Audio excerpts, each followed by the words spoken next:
Hi there, and welcome back to Africa Science Focus. I'm Michael Kaloki. COVID-19 cases have been surging in Africa since the onset of a third wave in May.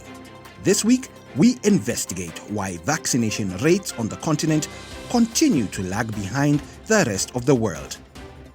Dr. Mathews Malata from the World Health Organization had this to say earlier this month.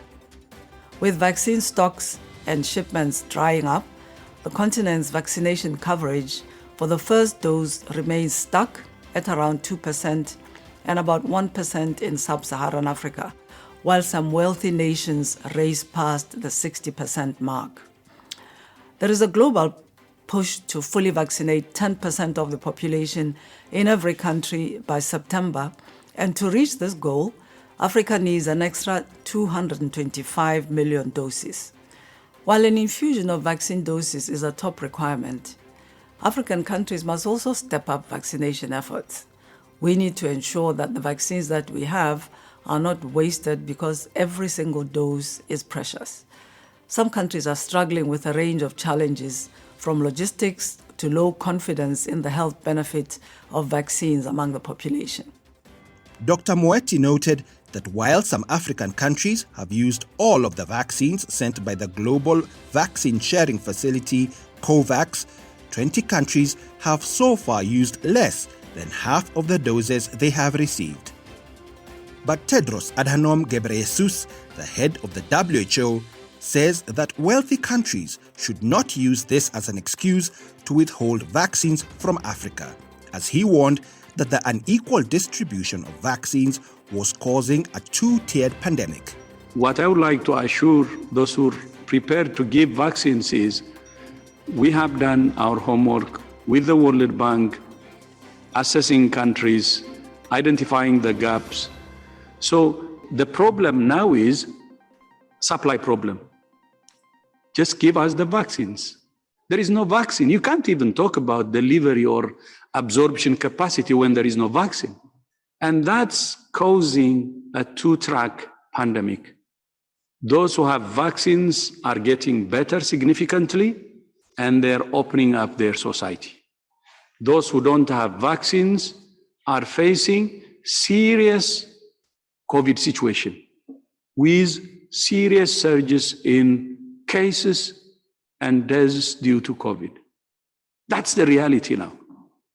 So let's be real. The problem is lack of vaccines.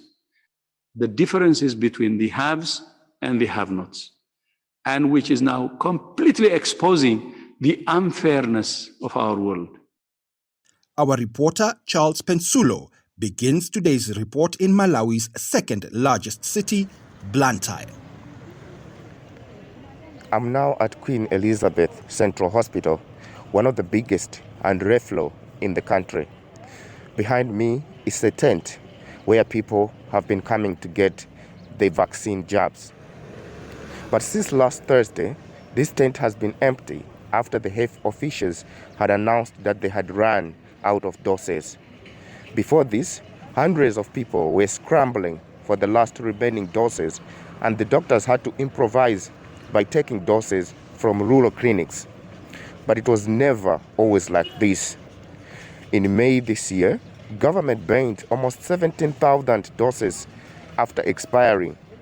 The officials said they did this partly to maintain people's confidence in the vaccine. But today, it's not certain when the next doses are coming, but what is clear is that the number of COVID-19 cases are rising.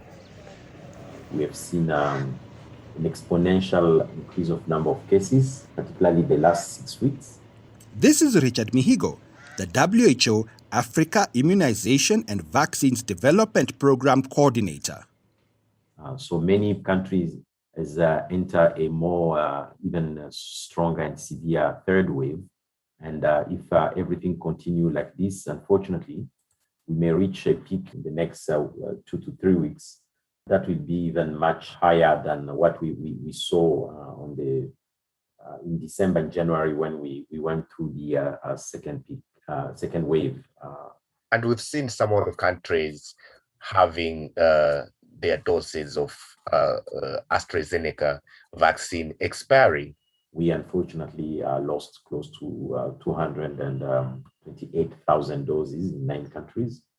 We have a subset of countries where the vaccines that are currently available with the expiry dates of end of June, July, or August. So we have close to 1.2 million doses, which we consider at risk of expiring in July and August in 18 countries if things are not done to fast track the implementation or rollout of these vaccines. What actually is happening here? Is it the supply chain which is the problem, or what exactly is happening? Well, if we looked on the positive side, we have a certain number of countries that have run out completely of vaccines that they've received and are looking for additional doses, either to complete the second dose or even to expand. Last week, we had almost 11.6 million doses that were administered on the continent. So I think we really want to put forward. We have several countries that 8 to 10 countries that have used completely all their doses. We have an additional 12 to 15 countries that have used up to probably 75% of everything that they bring. So we do have now those countries that are lagging a little bit behind, and there is a combination of factors, as we explained before. It's not necessarily supply chain, it's probably a combination of factors where we, and this constant feeling that the disease is not as serious as we have seen in other countries, in Europe, in America. People are not dying enough in big number. And we are trying really to debunk some of these. Sophie Everest is a community engagement and accountability senior advisor for the Africa region at the International Federation of Red Cross and Red Crescent Societies. Vaccine misinformation persists in Africa, but Sophie says there are bigger challenges to vaccine distribution programs. So one of the most sort of prevalent themes that we've seen in our feedback data at community level throughout the COVID response is mistrust in national governments and the implications that has on people's kind of perceptions and attitudes around a government-led response to COVID. We have been hearing reports of vaccine hesitance across different African countries. Has anything changed? I think overall, demand outweighs the supply of vaccinations at this point. So we don't have enough vaccines coming into Africa in general to meet the demand of people who want to get vaccinated. But certainly vaccine hesitancy isn't the reason why people are not getting vaccinated at the pace that we would like to see. To find out more about how the vaccine rollout is going in Malawi, Charles spoke to the president of the country's Society of Medical Doctors, Victor Mithi. Since the first COVID-19 vaccine batches came into the country in March, there has been delays in the coming of other doses. You raised concerns about this before, and I was just wondering, how serious is this shortage? So for now, we need the vaccine as early as yesterday. Just to give you an idea, during the first dose, we vaccinated about 373,577 people. And during the second time, the second dose, we have only vaccinated about 13,786 people for the past. This is the second week now. We started the giving people the second dose about a week ago. But then we don't have enough jabs for the second wave. The big concern is coming in because we have seen that people are waiting People are going to the health facilities, but then they are told that we don't have the vaccine. Following it up, we have learned that this is a bigger issue, bigger in a sense that some of the vaccines have been procured, but for them to be delivered, it has taken forever because the vaccine now is up for grab. Almost each and every country is looking for it. And there are a lot of logistical and political issues, as well as diplomatic issues, are tied to the vaccine delivery itself. So for now, our hands are tied, our fingers are crossed. We are just waiting, and we're hoping for the best. I also wish to put it across, especially to the Malawians, that they shouldn't lose hope. They shouldn't think that this is a problem of the Ministry of Health, but I think this is a global problem. Therefore, they should continue to go to the hospitals or whenever they hear that the vaccine has been made available. I also wanted to know, what is your target and how do you intend to reach the herd immunity? Yeah, so our initial target, and we still maintain it, is to give the vaccine at least to 60% of our population. Remember, Malawi, we're talking of about 18 to 19 million people. So that's our population. Now, our target is to make sure that we should at least give the vaccine to about 10 million people. We don't think this will happen this year. It could happen next year or not, because it means for us to reach 10 million vaccination, we need about 20 million doses, which is not easy. Much as we're very optimistic, but we're quick to realize that this will not be easy to achieve. Dr. Victor Mithi ending today's show.